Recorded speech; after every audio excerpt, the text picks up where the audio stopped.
Caitlin Clark and the Indiana Fever are scheduled to face off against Angel Reese and the Chicago Sky in a highly anticipated primetime matchup, signaling the kickoff of the inaugural WNBA Rivals Week in August. The upcoming games will include two matchups between New York and Minnesota, revisiting their previous encounters in the WNBA Finals. A highly anticipated game between Paige Buchers and Dallas is expected, as Dallas is likely to select the star UConn player with the first overall pick in the upcoming Monday's WNBA draft against Clark's Fever. Brittany Griner of Atlanta will also face her former team, the Phoenix Mercury. This week's events are sponsored by Alli Financial, the league's newest partner for the season. Having a strong partnership is important, but effective activation is equally crucial, WNBA Commissioner Kathy Engelbert emphasized during a virtual conference. A full schedule of games is scheduled for that week, which will greatly contribute to the activation.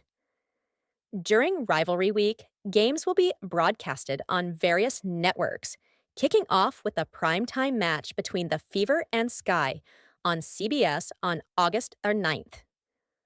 The timing of the current week is pivotal, as August signifies the commencement of teams' playoff endeavors, Engelbert stated.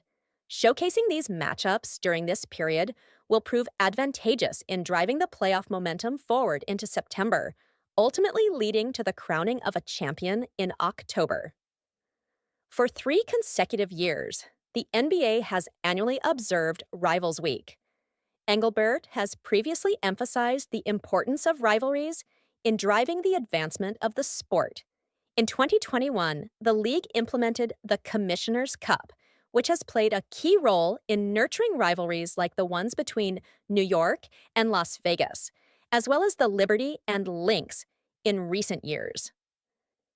What Kathy and her team have achieved with the league, as well as the significant cultural influence of the players, the connectivity facilitated by media, and the broader ecosystem, is truly impressive, stated Andrea Brimmer, the Chief Marketing Officer of Alli Financial. In my opinion, it is the epitome of excellence in the realm of women's sports. This is not Alli's first foray into women's basketball. Alli was a founding partner of the 3-on-3 league Unrivaled, which recently completed its first season. Conversations with the WNBA began years before Unrivaled was launched. Brimmer underscored the intentional focus on women's sports, highlighting the importance of not just rhetoric, but also concrete actions. The sponsorship of the WNBA represents a valuable addition to their investment portfolio. In addition, Alli has finalized an endorsement deal with Buchers, an emerging top talent in the basketball scene. The company already enjoys partnerships with prominent WNBA figures such as Brianna Stewart and Sydney Colson. Partnering with Alli goes beyond conventional banking practices. It focuses on empowering individuals to maximize their financial assets, explained Buchers. As an athlete, I have come to understand that success goes beyond the specific sport you engage in. It encompasses the opportunities and resources at your disposal. Brimmer noted that Buchers functions not just as a brand representative, but also as an influential online consumer. Brimmer pointed out, she actively engages with the product and demonstrates a strong passion for financial education and literacy.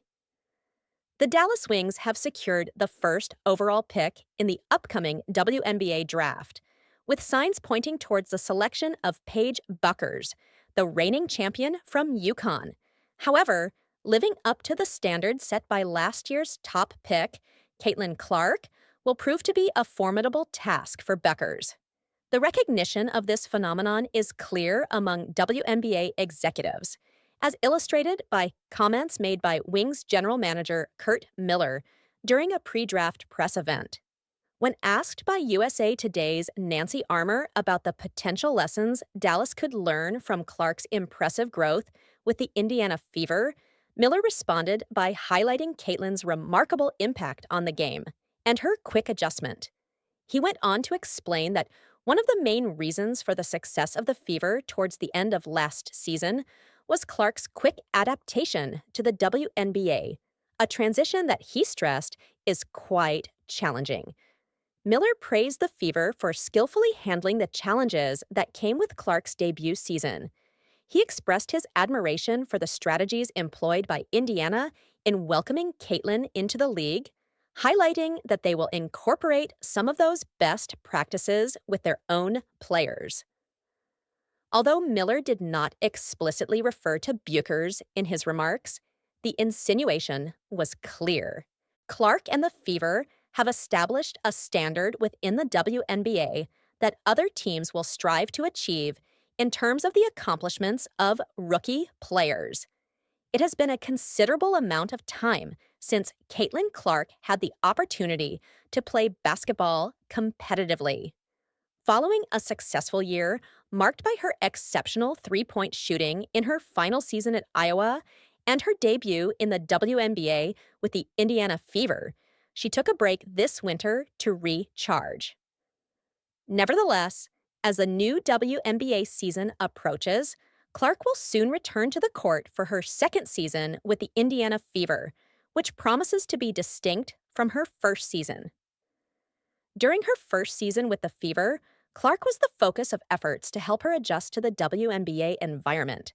The team made significant efforts to ensure their games were played in larger venues, secured national TV coverage, and organized various events to honor the talented rookie. Clark's performance on the court exceeded all expectations as she set numerous rookie records and was nearly unanimously named Rookie of the Year. Despite the Fever's playoff exit, which was somewhat expected given the competition, the team now had a clear strategy in place to make the most of Clark's time in Indiana. Here is a rundown of the steps they took at the start of a busy offseason.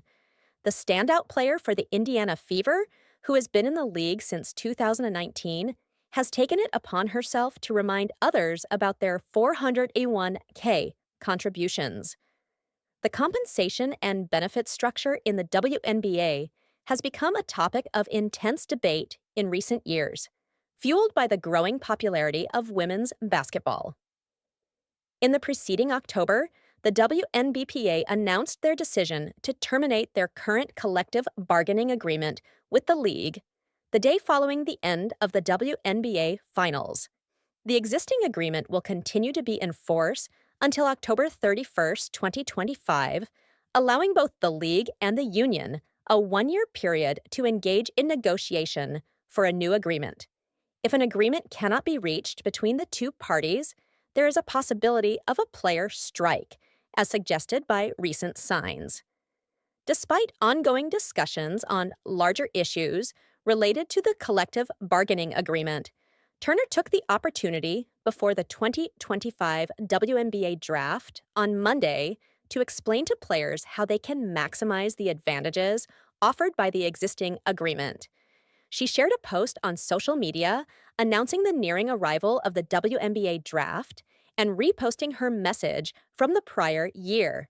In 2025, the maximum allowable contribution to a 401k retirement account is set at $23,500.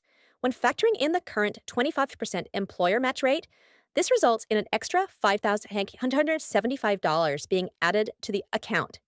We encourage prudent investment decisions in light of this information. According to Turner, the league provides a quarter of the maximum contribution as outlined in the current CBA. She noted last year that this particular benefit can be found on page 93 of the CBA, which may have been overlooked by some players. WNBA Commissioner Kathy Engelbert has previously emphasized the benefits outlined in this agreement. In a statement to ESPN last July, she revealed that the WNBA's 401k program, which includes a yearly league contribution determined by years of service, along with employer matching, is on par with retirement packages provided by major corporations. However, athletes are hopeful for more favorable conditions in the upcoming collective bargaining agreement, given the WNBA's growth and development in recent times.